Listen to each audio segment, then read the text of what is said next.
Today marks 1 week since Speaker Emirata Melissa Hortman and her husband Mark were murdered at their Brooklyn Park home, and Senator Hoffman and his wife Yvette were shot and survived.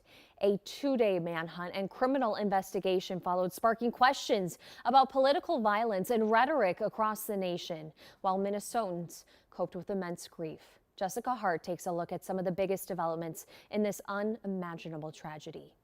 June 14th, 2025 is a day many will never forget. An unspeakable tragedy has unfolded in Minnesota. A tragedy that started to unfold around 2 in the morning when State Senator John Hoffman and his wife Yvette were shot 17 times. Nearly 25 minutes later, authorities say the suspected shooter, 57-year-old Vance Belter, arrived at a state representative's home in Maple Grove.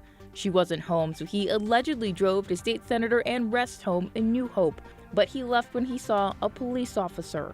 A Brooklyn Park sergeant sent 2 officers to check on State Rep Melissa Hortman. When they arrived at 3:30, they say they saw Belter shoot into her home. Belter escaped, but Brooklyn Park Police Chief Mark Bruley says his officers found several things inside his car, including a hit list. Approximately 4:30 in the morning, I called the Commissioner of Public Safety. My good friend and colleague, Speaker Melissa Hortman, and her husband Mark were shot and killed early this morning in what appears to be a politically motivated assassination. A manhunt eventually led law enforcement to Belter's home in Green Isle. Sunday night, a neighbor spotted him. Never would I have thought he was here. Belter was arrested shortly after 9 Sunday night, ending a 43-hour manhunt, the largest in state history. Belter made his court appearance on Monday. He's facing 6 federal charges for firearm offenses, stalking, and murder, punishable up to death. Federal court documents showed police found 2 pistols, around $10,000 in cash, and passports for Belter and his kids when police pulled over his wife on the day he allegedly committed the crimes. Throughout the week, vigils and community healing events were held to help people process this loss.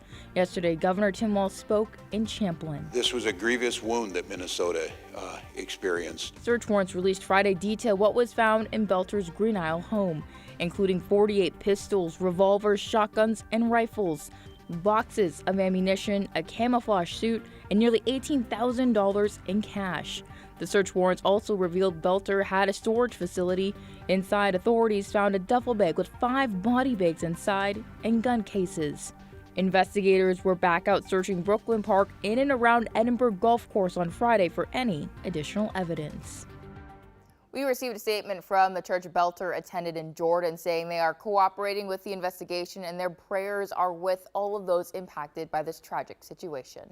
Yeah, Jessica, when you lay it all out like that, it's really hard to believe that it's been only 1 week. Exactly, Morgan. I feel like time just kind of blurs itself together. There's so much coming out every day, so it is hard to imagine that it's only been 7 days.